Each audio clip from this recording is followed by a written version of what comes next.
Today, we're going to talk about how the first 30 seconds of your listing presentation or a listing pitch, whatever you call it, is the most important part of this whole process. Michael, you're telling me that the seller is going to decide to use you based on those first 30 seconds. Is that right? Well, we'll start with this. You have to earn their business in the first 30 seconds, but you've got the rest of the appointment to screw it up, right? I got it. So, and that's what happens, right? I mean, a lot of agents, they go out, they do a great job in the first 30 seconds, and then they blow the rest of the appointment. Yeah. Or talking. Right. Or they do a poor job in the first 30 seconds, so they're not going to get the listing. So the next, hour or however long they spend there doesn't matter anyway. And so really what it comes down to is you have to nail the first 30 seconds so that, because again, remember, first impressions, right? You don't get a second chance to make a first impression. So you got to nail that right away. Then once you've nailed that first impression, now you've got to take it to the next level, and you've got to follow a system to make sure you get through that listing appointment in a timely fashion, that you can't be there too long. And that's another mistake a lot of agents make, is they'll hang out there for an hour to 2 hours. That I've even heard of 3-hour listing appointments. I'm like, oh my gosh, stab me now. That's a long one. That's a long one. My gosh, I mean, it's even 2 hours. I mean, here's the deal. If you've got to wear them down to get them to list with you, at least leave with a listing, right? Yeah. But it's pretty sad. If you've got to wear them down that hard, that sucks. Well, I think it's sometimes, see what happens is when people talk about these 3 or 4 hour listing presentations, because I've been to some, what happens is you take the listing like hour 1 or 30 minutes in, and then they still want to continue to talk about their property, and they want to continue to talk about everything else. And then if it's a huge home, like one that we did, I mean, that takes a while. So in some cases, I've been there for 3 hours, dude. Yeah, I mean, if it's a 25,000 square foot home and your walkthrough takes you 20, 30 minutes, well, then, it's going to take a little bit longer. But that's rare. And for most of the agents that we're talking with on these calls, that's not their audience, right? I agree. I agree, dude. So tell me, I'm going on a listing presentation today with one of my agents at 6 o'clock Pacific time. It's from an expired listing. I'm just throwing it out there. Just pretend you're coaching me. And what do I need to do in the first 30 seconds? Or what do I need to tell my agent to say or do? How do I make sure I connect in the first 30 seconds? So it was an expired listing, which I love. I think it's fantastic that it was an expired, because this works on cold appointments and referred appointments alike, right? Perfect. So you've got to, first and foremost, understand you've got to take control in the first 30 seconds. What you cannot do is you cannot walk in weak. If you walk in weak, you're not getting the listing. The other thing is, a lot of agents, when they walk into these appointments, they walk in and they're kind of, they're hoping they're going to get the appointment. They feel like they're interviewing for the job of selling the home. You are not interviewing for the job of selling the home. You're interviewing to decide whether or not you're going to take the listing and spend your time, effort, and energy selling it for them. So it's not them interviewing you, it's you interviewing them. And when you change that in your mindset, that changes the outcome by a great degree. So this really starts before we even get to the 30 seconds. It starts way before the appointment. And Got it. Your mindset, right? So those of you that are Tony Robbins fans, you've probably heard of him talking about getting in state, right? So yep. Getting in state is the first thing you have to do to nail the first 30 seconds. So what does that mean? What does it mean to get in state? And so essentially what it means is you're going to get in the frame of mind that you're going to get this thing no matter what, that you're going to take this listing, you're going to get it at your price. And I'm actually doing what I would call, some people call them affirmations. Tony Robbins and I would call it incantations, right? The difference being affirmations is, I'm standing, in front of a mirror and I'm saying, I'm good enough and I'm smart enough and doggone it, people like me, right? I mean, it's the old Stuart Smalley thing, right? Yeah. So that's an affirmation. And those are great. That's better than nothing. But to make it an incantation, I've got to get enthusiastic about it. I got to get my body into it. I got to get motion happening. Remember, motion creates emotion. And to get truly in state, I've got to create that emotion. And so when I'm driving to the appointment, I'm literally driving down the road. I'm saying to myself, I'm going to get this listing at my price and at the commission I want and for the term I want. and I'm really getting into it. I'm doing all the body motion. The people around me, driving around me, should be saying, that dude's on crack. It's working, right? And so that's the thing. So I gotta get really in state. And don't get afraid of this. How do you get into state, man? Because I know a lot of people get into state a little differently. Like Tony, right before events, he like has this whole process. He talks to himself, jumps up, kind of like pumps himself up. But then I see other people who are like just very quiet, kind of like meditate in their car, just like really focus in. So what do you do? So I used to do what Tony does. And so I used to do this driving down the road, right? And keep in mind, by the way, for credibility standpoint, know this. When I was listing homes, I was doing 50 to 75 listings a month, not counting REO, not counting my team, just me going on one-off appointments. Got it. And so I've done a little bit of this. I've been on thousands of appointments. And at one point in time, I had 750 listings in active or pending status. And so we've done a lot of listing. So when I started out, that's what I did, because it took me a while to get in state, right? To be able to really, truly get in state. Now I've grown accustomed to it, right? So I can kind of start off cold and I don't have to really focus so much on getting in state. It's like I can flip a light switch and I'm in state. But it's not going to happen for everybody. Some of you do it, some of you can't. But no matter what, when you walk in that appointment, you have to have the energy level up. You've got to know what you're going to say. You've got to be on your game, and you've got to be excited about getting that listing right now. Does that make sense? Totally, dude. I agree with you on that. So that said, when I walk up to the front door, I've got to remember, I got to take control from the get-go, but I also want to build as much rapport as I possibly can from the get-go. And it's very hard to build rapport quickly and move into taking control. And so if it's a referral, one of the things I always do is I always make sure that I remind them who referred them to me right then and there as part of my original script. Okay. So let's just start from the beginning. I'm driving down the road. I get in state. I pull up to the house. First thing I'm going to do is I'm going to take a picture of my 44-point listing appointment checklist, which there's a whole video of me teaching how to do this on our website. If you go to clubwealth.com/blog, and just scroll all the way down. You might have to hit load more, but just go in there and you guys can watch the video of me explaining exactly how to do this. And you can download the checklist too. So there's a free download on the site. Okay. And if you get it from there, I'll also set you up. If you go to the website and download the checklist, I'll also send you guys out an email afterwards with more. Where do we go to get that checklist? You got to go to the blog and you got to scroll all the way down. I don't have an easy link for it. The team was going to set up an easier link for it, but I don't have that off the top of my head right now. So just go to the blog, scroll all the way down the bottom where it says load more, and keep going until you see 44-point listing appointment checklist. Got it. I just put the link for the blog. So. Oh, perfect. Thank you. All right. So that being said, so the first thing I do is I take a picture of my checklist before I even get out of the car. So I've got my camera around my neck. This is very important. I take a picture of the checklist, and that tells me that's the first picture for that house. Now, a lot of people, and I know you probably don't carry a camera with you on your appointments, right? Because you're in California. You're in Malibu where they use professional photography. Okay, you got your phone. I got my phone. That's great. Now, I do a camera around my neck for a very specific reason. And you'll see why in just a second. Now, you may have a second person with you on an appointment. They could have that camera around their neck, but having it around your neck is a very big benefit. So that said, that picture tells me that's the first picture for that house. And it also says whose house it was, because I have their contact information printed out from my CRM in the upper left-hand corner of my checklist. So now I can also check address, check phone numbers, check birthdays, all the stuff that I want to make sure is accurate, like email address, so that I don't email them a contract to the wrong address or something like that. All very important. Okay. So now I get out of the car.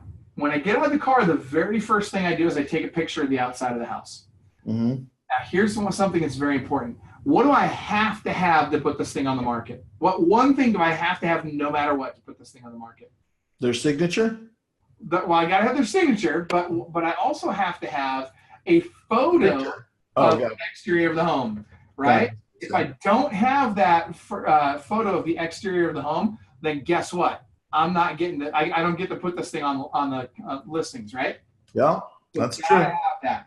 All right, so I take that picture. The other reason I do it right now is because guess what happens? If I don't take that picture right now, at the end of the appointment, well, here's what's going to happen. I'm going to go out to my car. I've left the appointment. I got a signed listing agreement. I turn around to take the picture of the front of the house, and what happens? Mr. Sellers run out. Oh, Michael, we want to think about it overnight. Yeah, oh, all the time. Don't. Heck no, that's my listing. You're not thinking about that. What are you talking about? And so I got to make sure I take that picture before I go in, because when I leave, I'm leaving. I'm not sticking around to have somebody tell me they want to think about it overnight. So now I've taken the picture. I get up to the front door. Now I've got to I've put myself in state in the car on the way over, but I've got to remember what I'm going to say in those first 30 seconds and exactly what I have to do in those first 30 seconds while I'm standing in front of the front door. So before I knock, I'm remembering, first of all, I have to make eye contact. Now, how do you know if you've made eye contact? What do you think? Dude, you see the color of their eyes? I don't know. That's what you're looking for. You got it. That's exactly what you want to look for, is the color of their eyes. So if I'm looking into their eyes, I'll notice the color of their eyes. If I don't notice the color of their eyes, or if I can't remember it afterwards, I have not made sufficient eye contact. Dude, that's a good point. I like that. Yeah. So you got to make sure you notice the color of their eyes. So I've done that, right? So I've got that in my mind, and I've got to remember their name, and I've got to remember whether or not they were referred to me, right? So let's just use your example. We'll just pretend you're the expired listing. You're, the Ahamadas. So I've got to remember it's Tristan Ahamada, and he was not referred. He was an expired. So, but let's pretend for a minute that you were referred, because I want the referral script in the sentence first. So now I'm going to knock on the door, and I do it really loud, and I don't just ring the doorbell, because sometimes you'll ring the doorbell and you can't hear. So you either have to knock on the door or you ring and knock, but you cannot just ring. If you just ring and their doorbell is quiet or it's far away in the house, you may or may not hear it. Got it. And so now you're standing there wondering, well, did it work or didn't it work? Yeah. Right. Let's assume that I ring and I knock. So I've rang the doorbell. Hey, you must be Tristan Ahamada. Tristan, so nice to finally meet you. I'm so glad Susie referred you to us. Now watch this. I'm shaking your hand. I've got my camera around my neck. I'm shaking your hand, and I literally pull you behind me like this. So as I continue to hold your hand, and while I'm shaking it, and I pull it back behind me like this as I walk through the front door. Mm-hmm. And I say, I'm so glad Susie referred you to me. Hey, do you mind? And then when I get it back to here, I'll release your hand. I'll say, do you mind if we get a few pictures of the home before we get started on the paperwork? And I literally start taking pictures right then and there. Nice. And let me tell you, it's bold. Yeah. And it freaks people out. Yeah, totally would freak people out. It does. I'll tell you who it freaks out the most, though. It freaks out the agents we teach this to. Oh, because they have limiting beliefs, dude. That's right. They're way more freaked out about it than the customers are. So I've done this literally thousands of times. Thousands of times. Guess how many people have ever really gotten upset with me? Maybe 1? 5. Oh. 5 people get upset with me. By the way, 2 of them listed with me. Yeah. Now, one of them full on kicked me out. One of them was like, you got about 2 seconds to leave my house before I grab my gun and make you leave. Right? Like it was full on like hasta la vista. Then 2 of them were some degree, variance of that. They were upset, but they didn't threaten to kill me. Right? Did you go out in the middle of nowhere or what? Was this like out in the forest? I don't remember. Though, to be honest with you, I don't remember the one that threatened me. I don't remember where that was. I think it was in Pierce County somewhere, which is not real rural. It's just typical. But 2 of them listed with me. So rock and roll, right? All right. And then of the other 1,000, the other thousands of appointments I've been on, guess what? 93% or better listed with me after using that script. But here's the thing. Remember, you've got the first 30 seconds to earn the right to do business with them and the rest of the appointment to screw it up. And so we've got to nail this first 30 seconds. We have to take control, because if you're not in control on the appointment, that means they're in control, which means you're out of control, right? Yeah, totally, man. I agree with you. And nobody wants to be out of control. So I got to get in control right away. It's kind of like the dog whisperer shows, right? When the the lady's like 90 years old, right? You know the shows, right? Yeah. And this gal's going to go teach these people how to handle their Rottweiler, but she's like, 80 pounds soaking wet. She walks up to the front door and she knocks on the door. You hear the Rottweiler on the other end of the door, right? Like you just know this thing's going to leap out and tear her limb from limb, right? Which is half the reason you watch the show to begin with, right? You're hoping that. So that being said, That dog, as soon as the door opens, it lunges at her, and what does she do? She stops. No, she beats that thing down, man. She puts that thing on the ground right now. She's like, boom! She puts that thing to the ground and she says, listen, I'm boss. I'm dominant. You will do what I say. And she'll literally hold that thing on the ground until it knows that she is in control and in charge. Got it. See, and I know this sounds crazy, but that's essentially what you have to do with Mr. and Mrs. Seller. And remember, there's a big difference between Mr. and Mrs. Seller when they're selling their home and when they're buying a home, right? Two very different personalities. So Tristan, on your team, do you have listing agents and buyer's agents, or do you have people that do everything? They do everything. Okay. So huge suggestion. Here's something that you ought to consider. And this will make a huge difference in your team's overall success. You should never have the same agents doing both. So, and here's why.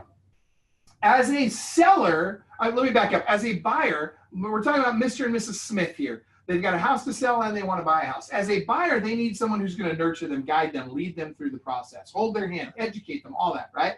Mm-hmm. That same couple, as a seller, they want the snarly pit bull with an attitude. They want the agent that's going to come in, kick the front door down, punch them in the face, and make them sign. That's what they're looking for. They want a specialist, right?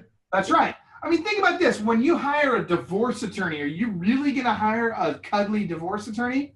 No. Right? I mean, it depends on who you are. Well, I mean, yeah, unless you guys are okay. Yeah. Which is possible, I suppose. But in most cases, okay, if you're going after the government or if you're going to get sued by somebody or something like that, generally speaking, people don't hire cuddly attorneys, right? They want the pit bull with attitude, right? That's what the seller wants. What the seller wants is somebody who has a plan, somebody who knows what they're doing, who has a process in place, and who's not going to take a no for an answer. Somebody they know is going to be a strong negotiator on their behalf. And that's very different than the type of personality they need when they go out and look at houses and they want to see 50, 100, 3,000 homes, and they want you to be patient with them and run them around for 3 years before they find the right house. I'm kidding. It's not that bad. But you get my point. Yeah, I did. Right? And so we have to recognize that people need a different person in different situations, right? There's times when you need your wife to be stronger with you than others, right? Sometimes you just need her to be nice to you. Sometimes you need her to kick you in the teeth a little bit and tell you to quit whining and quit feeling sorry for yourself, or whatever it is she needs to do to help you get back into whatever state you need to be in. That I agree with, bro, 100%. Right. And she knows when to be what, right? Well, you know. Let's not get carried away on that. I love it. But that's a good example, right? Because agents can't be the best at both. I'm a great listing agent. I'm a terrible buyer's agent. I hate working with buyers. That is not my thing. That's not what I'm great at. And so it's very, very important that we focus on what we're best at. So that being said, once I've gained control in this situation, now Mr. and Mrs. Seller are working for me and not the other way around. And so the next thing I do is their first reaction, as soon as I say, do you mind if we get a few pictures before we get started on the paperwork? What do you think the first thing they say is? What does Mrs. Seller say? Oh, but my house is such a mess. It's a mess, right? Always. So she doesn't want me to go look at her house and start taking pictures. And I say, oh, it's okay. This isn't for the marketing. This is just for my information. Oh, okay. Then that's what she'll say. And then she'll say, okay. And now, so I start heading upstairs. And what does she do? Oh, don't you want to start in the kitchen or living room? Every time, kitchen. You hit the nail on the head. It's always kitchen first. They always say kitchen first. And the reason is that's her safe space. That's the heart of the home, right? That's where she feels in control and in charge. And that's the last place I want to go with her. Literally, that is where I finish the appointment, or the walkthrough. So I literally will say something like, oh, no, I always start upstairs. It's okay. I've got a system. And I start walking upstairs. And as I start getting to the top of the stairs, I'll say something like, do I need to worry about anybody in bedrooms, bathrooms, or anything like that? And she'll say no, and I'll say fantastic. And then I'll start asking her questions about her family, occupation, recreation, and dreams, which is the Ford technique. And the reason I'm doing this is because I want to broach, which is build relationships on trust. So I want to get her to start trusting me by asking open-ended questions about her family, occupation, recreation, and dreams. Got it. Okay, that makes sense. So far? Yep. Okay. So this is how you start the appointment, and it's very, very, very important to follow this system and how you start the appointment. Okay. When you do, you have completely set yourself apart from every other agent out there. I don't care if you're a brand new agent, an experienced agent, a team, a solo agent, doesn't matter. You are now head and shoulders above everybody else because all anybody else did was come in and immediately pander for their business or come in and immediately tell them how great they were.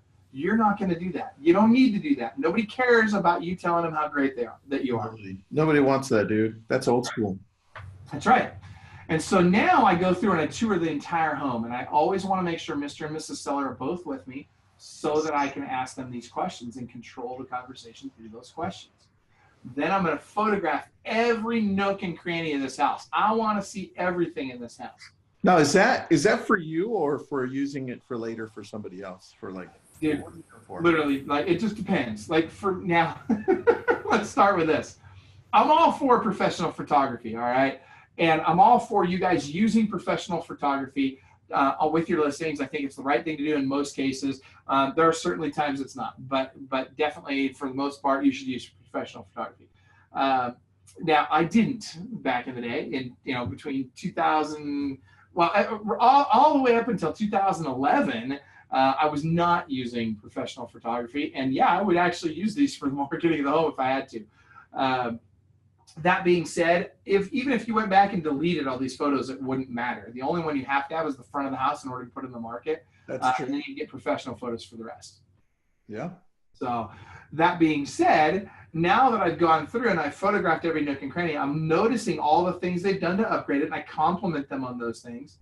Then I'm also noticing the deficiencies or the challenges the house has so that I don't have to get downstairs, because this is what always happens, right? You get downstairs, and here's what Mrs. Seller says. She says, especially if you don't do the walkthrough in the beginning, she'll say something like, well, Michael, our home is worth $50,000 more than our neighbor's house because, even though they've got 500 square feet more than we do, we have ceramic tile in the master bathroom. Yeah.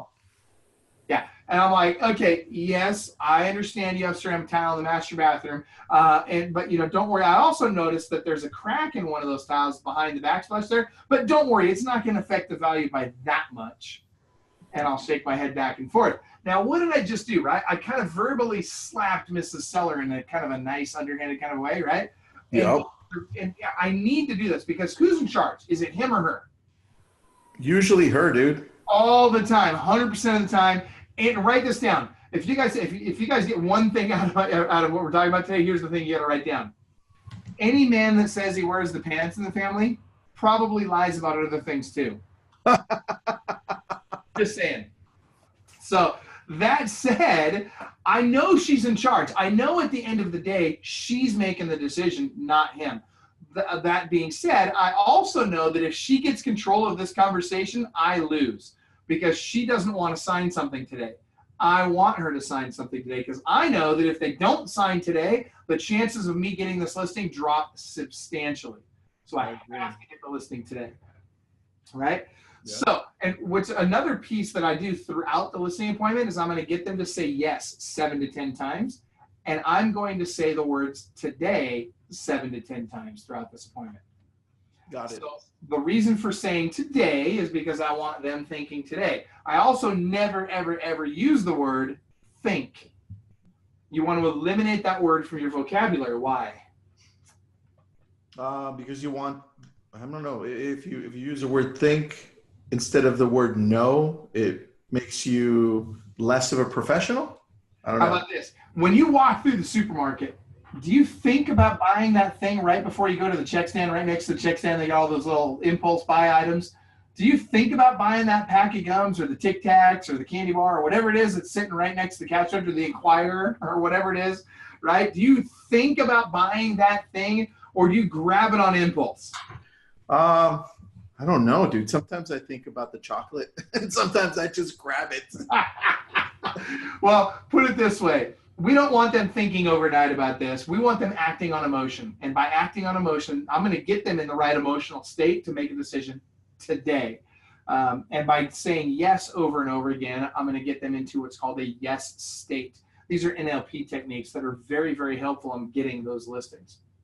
All right. That so far?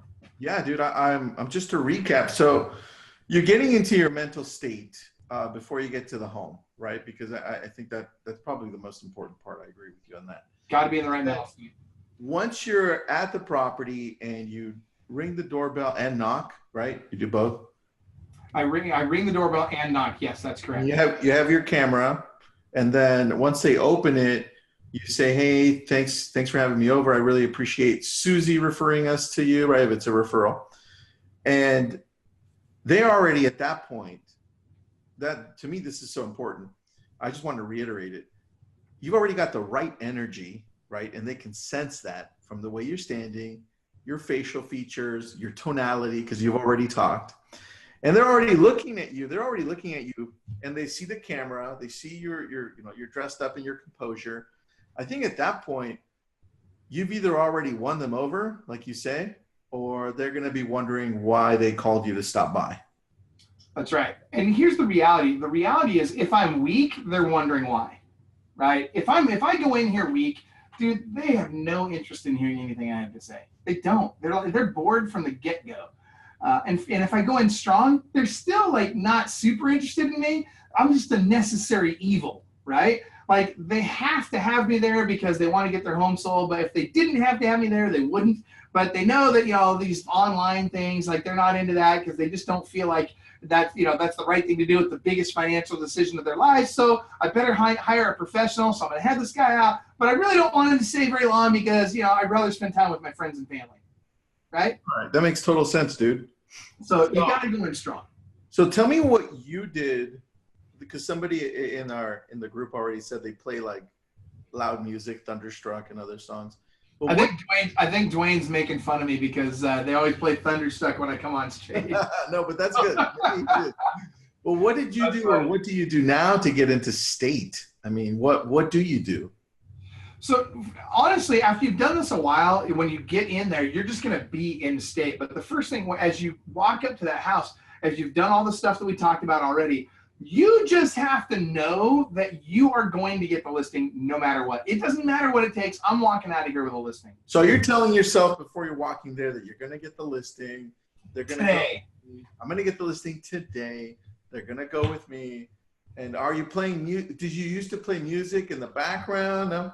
I didn't. I know there's people that do, and that's great. I don't care. It doesn't matter what it takes for you. What matters is that you do whatever it takes to get excited and to get your energy level up. Because here's what happens. They will naturally match and mirror your energy level. If your energy level is low, so will theirs be. If your energy level is high, so will theirs be. The next thing you've got to do is you've got to control the environment, right? This is huge. People forget to control the environment. So I'll give you an example. One day I did my walkthrough. I'm sitting down, and I always sit at the kitchen table, never on anything soft or comfortable. We'll talk about that in a minute.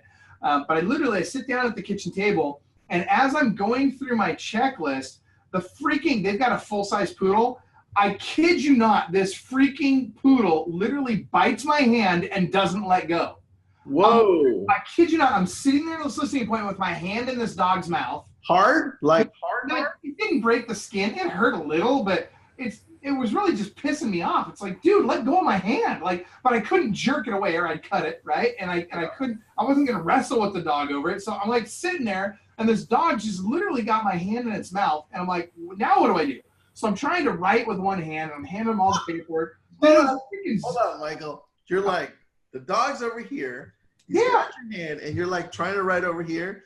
Dog's he's under the table. I don't even think they know that this is happening. The dog is literally under the table biting my hand. And so I'm trying not to skip a beat because that would be, I'm like right at the close, right? I'm ready to get him signing paperwork. And this freaking dog's got my hand in his freaking mouth. And so I start handing everybody the paperwork they need to sign. I'm pulling them, and I don't know what they thought I was doing with my other hand, but at the end of the day, I just needed to get signatures. And so I'm pulling my pens out one at a time. I'm handing it to them. By the way, I always carry 4 blue ink pens. And that's one for me, one for Mr. Seller, one for Mrs. Seller, and a spare. Now, here's what's very interesting about this. A lot of people say, oh, but Michael, I use electronic forms. Yeah, okay, that works great until it doesn't, right? Wait till your freaking iPad runs out of battery. Wait till you drop it on the front porch on the way into the listing. Wait till something other millions, wait till you don't have reception. You can't access your online forms. Whatever, there's a million things that can go wrong. How much do you make? Tristan, what's your average commission? And not in terms of percentage, but dollars, roughly. Dollars? Let's just say $15,000. So would you ever risk $15,000 on a single piece of technology? No, man. No. Doesn't make any sense, right? I mean, seriously. So you got to make sure. I'm old school about this. I want it on paper. And by the way, anybody that's a baby boomer, they have no interest in your freaking technology. And by the way, shout out to Rick Reynes, one of our coaches. I see he's watching right now. Tony Jennings, Priyanka, Mike Bjorkman, Jeff Chubb. Look at you guys. We got a bunch of coaches and clients. Yeah, we do have a few people watching, dude. I love it. That's awesome. And by the way, if you guys have questions, type them in. We'll answer them while we're talking here. But so here's the deal. So I go through, I got to control the environment. So the first thing I'm going to do is I'm going to ask them to get rid of the kids and the pets. And this sounds heartless. So if I've made sure the TVs and the radios are turned off, and then I'm going to say, can we get rid of, and the TVs and the radios, I blame that on my ADD, right? Like that's the easy one, right? How many real estate agents have ADD, Tristan? Like 99% of them. Like all the good ones, right? So I literally will say, hey, do you mind if we turn the TVs and the radio off? You know, I've got ADD. I can't focus on two things at once. And they're like, okay, that's cool. I get it. And then I'll say the following. I'll say, hey, Tristan, would it be okay with you if we put the dogs in the other room and the kids in the kennel for just a little bit while we talk? Yeah, sure. And that's what they do, right? They'll laugh. They're like, kids in the kennel. You must be joking. No, really. And then I just give them a straight up face. And then they laugh again. It's a little bit uncomfortable, but then it's a pattern interrupt is essentially what it is. And then I can go on with my listing appointment, and I've got the freaking kids and pets and TVs and radios gone. Now I can focus. Now they can focus. Because here's the thing. Even if the kids, the pets, the radios, and the TVs aren't distracting to you, they're distracting to them. And I need them 100% focused on me. My goal is to get out of here in 37 minutes. And I can't do that if they're distracted. That's very true. Very true. So it's got to be focused. So now I've gone through all of that. I've gone through, and then I start going through my listing checklist, and I just go bullet point down the line. Each bullet point is designed to teach me or remind me what I need to talk about in that moment. As an example, I can't remember if it was on Lab Coats or Club Wealth, but in one of our groups, somebody was talking about, it seems like lately everybody wants to take the bushes with them. Like, is that a problem for anybody else? And I actually have a checklist item for that, so that I talk about what they can take with them, what they can't take with them, because I don't want them to be a problem down the road. Got it. So the entire presentation is not a presentation, it's an education. Does that make sense? Wow, dude, just that alone, just shifting that in your vocabulary, I think shifts the way you approach it. Correct. My job is not to convince them that I'm the one that they should list with. They're going to come to that natural conclusion on their own. What I need to do, my job is to educate them on the process and help them understand what to expect in the process. When I take that approach, and Tristan, you talk all the time about authenticity coming from contribution. When I take that approach on it, that's exactly what I'm doing. I'm coming from an authentic approach of contribution. I'm sharing with them, this is what's going to happen. And as I do that, I'll say things like, so when we put your home on the market on Thursday, it's like future cast, right? So I'll say a date and time that, we're going to put your home on the market. It's going to hit the market on a Thursday. That's going to allow it to show us a new listing all weekend long. That will get us maximum number of offers throughout the weekend. And then we'll accept offers on Monday. And by doing that, we'll be able to get all the offers working against each other and get the price up. Won't that be great? And then I nod my head, and what do they say? Yeah. Great. What else are they going to say? No, that'd be terrible. I don't want multiple offers. I don't want to make extra money. No. Right? They're not going to say that. No. So good stuff. So that being said, I've controlled the environment. I've gone through my checklist, and now I go through and I figure out, if they're assuming they're ready to close, right? Which 9 times out of 10, they're going to be ready to close at this point, right? Yeah. So at this point, now I can go in and I can seriously close them. So what do? It's a very, very simple question that I ask. Actually, let me tell you this. Before I go through the closing line, I know we're running out of time. Let me share one more thing with you. Sure. When you fail, this is what it looks like when you fail to control the environment. So don't do this. Don't fall asleep at the listing appointment. And this actually happened to me. Everything I'm sharing with you, I've come up with this stuff through screwing it up on my own. So I literally went to an appointment. My week was Monday, Tuesday, Wednesday, Thursday. I would work from 7:30 in the morning till 10 o'clock at night on those 4 days a week. I do that 3 weeks a month. That was my month. So I worked 4 days a month. Okay. I'd go on 6 to 8 appointments a day. In a really busy day, I'd go on more, but generally about 6 to 8 appointments a day. Got it. And in this particular appointment, it was on a Thursday night. It was at 10 o'clock at night. And yes, they agreed to meet with me at 10 o'clock at night on a Thursday. Guess what? You'd be surprised what people will do when you expect it, right? I love it when people say, oh, I have to meet with them on their schedule. No, that's because you're weak, right? If you really want to learn to do a lot of business in real estate, you have to be stronger than that. You have to make the choice that you have a schedule, your time is valuable, and you're going to get them to schedule when it's convenient and when it fits in for you. So I'm at 10 o'clock at night. I'm on this appointment. I remember it was yesterday. So I'm from Seattle. So it was dark out. It was gloomy. It was October, right? Okay. And it was raining, of course, because it's Seattle. So here it is. It's raining. I go into this house, and it was like this little rambler down in this little hole. And all I could see when I approached the house was the little glow of the yellow window, right? There was no other light to be had. So I took a little picture, and that's literally all you saw in the picture was that glow of that window. But I had to get that, right? Okay. Because no matter what, when I leave here, it's marketable, right? I got to know that I can put it on the market the second I leave here. Very true. So I walk in, and as soon as they open the door, it's like this blast of warm, moist air, right? It's like just hit me like you could cut it with a knife. It was just disgustingly hot and warm and gross. And I walk in, and they've got, I kid you not, they've got the lights down low. They've got fire burning the fireplace. They got candle lights all over the place. I kid you not, they literally have smooth jazz playing on the radio. Wow. Not sure what kind of appointment they thought I was there for. But yeah, literally smooth jazz playing on the radio. They had incense burning, and the heat was like 3,000 degrees in the sweat lodge of a house, right? It was crazy. Damn. I barely make it through the walkthrough. I'm dying. I can barely get through the entire walkthrough. When I finally do get through the walkthrough, I finally realize that, oh my gosh, this is not going to work out well for me. I sit down, and they put me on one of those couches. It's not like a typical couch, right? This is not like a hard couch or a comfy couch. It's one of those couches that when you sit on it, it goes, and it sucks you. Oh, no. Oh, I yeah. hate those, dude. Dude, let me tell you. I mean, like, all I got's a little coffee table. I mean, like, you know, in this weird position, my knees are at my chin, you know, trying to do all this. But worse yet, it was so comfortable. All I wanted to do was fall asleep. And I kid you not, I'm in the middle of my closing line. And this is, by the way, here's the best close in the world. Best close in the world is, are there any other questions before we get started on the paperwork? Right? That is an amazing close, man. And it works every time, right? And so I'm in the middle of my close. That's all I remember. I go, are there any other questions? And I literally fell asleep in the middle of my close. No, you didn't. Kid you not. No, you In didn't. the middle of my close. No. Was that the only time that ever happened? It's the only time it's ever happened. But literally fell asleep in the middle of my close.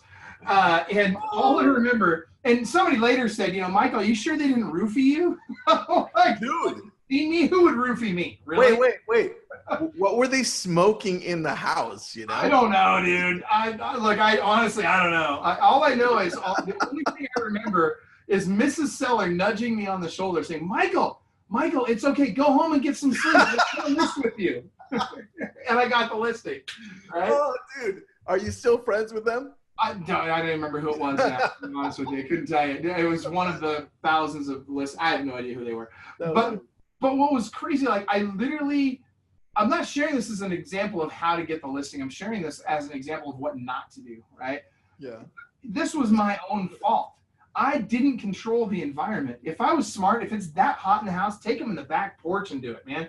Or someplace where it's not that hot. If there's nothing to you know, if they don't have a kitchen table to sit at, then go stand at the kitchen counter. If they don't have a kitchen counter, do it on the hood of your car. But don't ever, ever, ever sit on something soft and comfortable. It's a recipe for disaster. It's terrible. Well, the whole environment kind of sucked, dude. Oh, everything about it was like stacked against me. Stacked against. The good news is I didn't have a poodle eating my hand as we were talking. Underneath the table.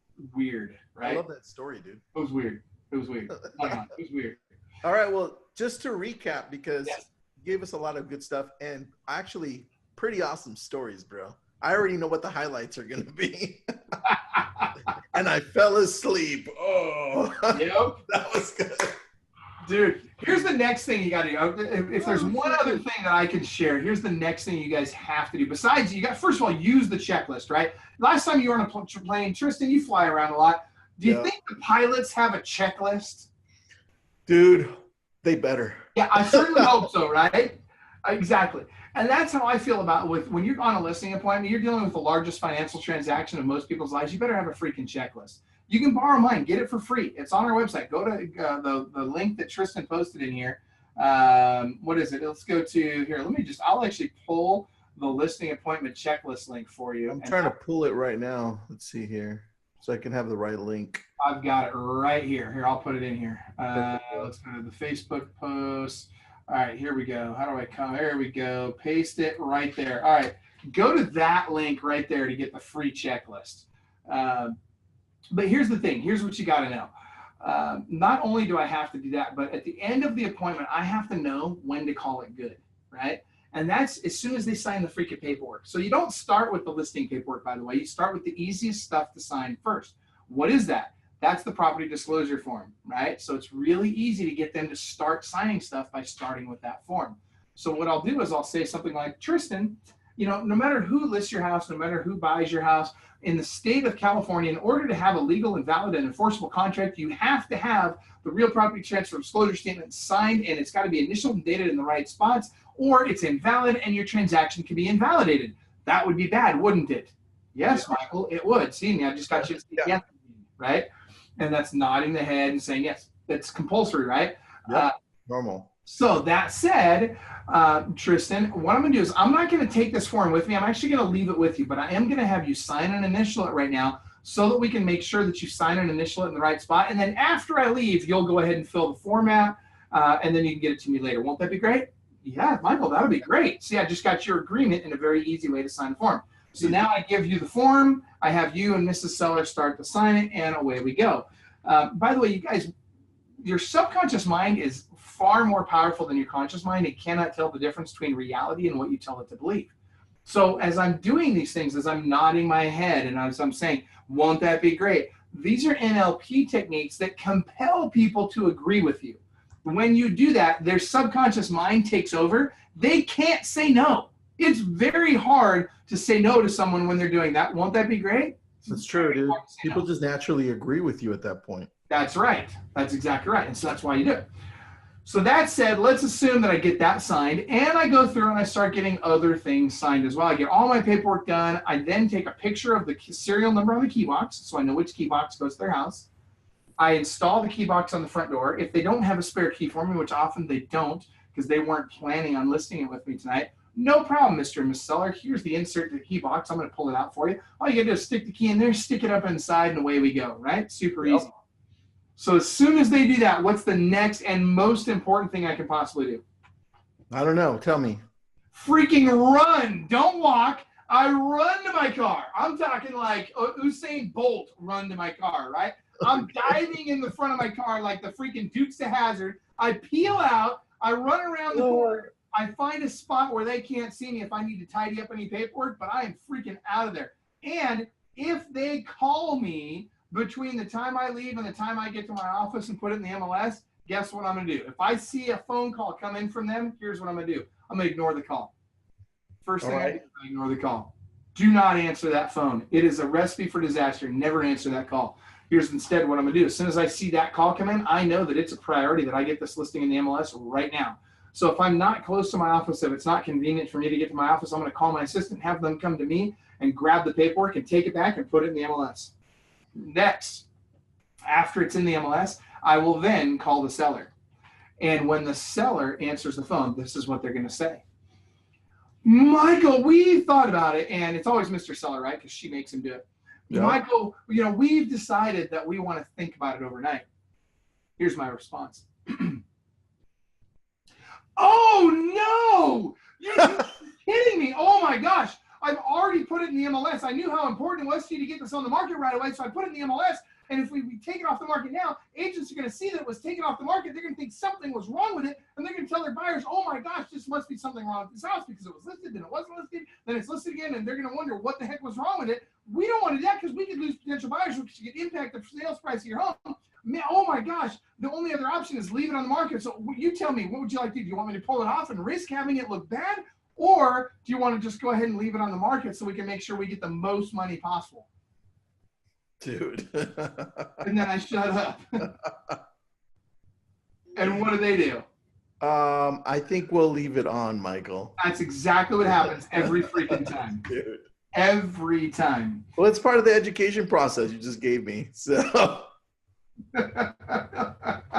it's so important, though. It really, truly is. It's really important that you do that. And when you do, guess what? You have fewer listings that get released before they even go on the market. Yeah, dude, I love it. Yeah, it matters. It really makes a difference. Now, by the way, is there just one way to do this? No, this is just how I did it. This is just how a guy that's literally listed thousands of homes did it himself. And I've seen lots of other people list a lot of homes that do it differently. But here's what all of us have in common. We all had a plan going in, and we all stuck to the plan. And we all left there with a listing. We don't do two-step listing appointments. If you don't get the listing on the first appointment, you're probably not going to get it. Unless it's a referral.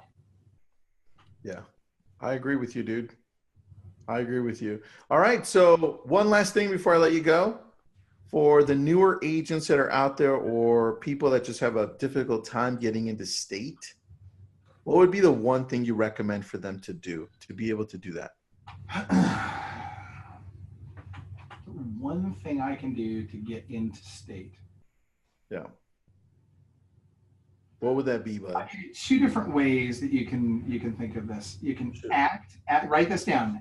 Act as if, or fake it till you make it. And here's what I mean by that. I was new in the business. When I was brand new in the business, I was in high school. I was 18 years old, and I was the top listing agent in my office before I graduated high school. I had no clue what I was doing. Are you kidding me? Like I had no idea what I was doing. I was not the best person for the job by most people's normal standards, right? But why was I the top listing agent in my office? I was the top listing agent in my office because I didn't know better and because I acted as if. I walked in bigger than life. I walked in believing that I was the best person for the job, even though I may not have been yet. But I believed that I was. And because I believed that I was, they believed that I was. All right, put that in the notes. That's solid, bro. I love that. I love it. I see we got Mark, Kevin Markarian's on. What's up, Kevin? Lewis Nixon, Bernadette, Samara. It's good to see you guys. Yeah, I had a few people already download this. So what I'm going to do next, Michael, I'm going to edit this up, make it into clips, and I'm going to put that story about you falling asleep at the beginning because it's the best. Also, the dog story. It's the best, dude. I just hope that I wasn't roofied. I mean, I don't know, man. You know what? It was probably the lack of oxygen, bro. That's probably what it was. It was bad. You couldn't breathe in that house. That's probably what it was. It was crazy. Well, thanks, Mike. And this is before weed was legal in Washington, so I don't know what they were doing in there. Yeah, I don't know what they had there, dude. I don't either. All right, so for everybody just listening in, go to the clubwealth.com link that we posted up to the top. It's the 44 points that you need for a listing presentation. It's like a checklist. That's what you really need, the checklist, it's system. And then I'm going to edit this, post it right back up. Michael, thanks for being on, man. I appreciate it. I love it. Thanks for having me, Tristan. Take care, guys. Thanks, everyone.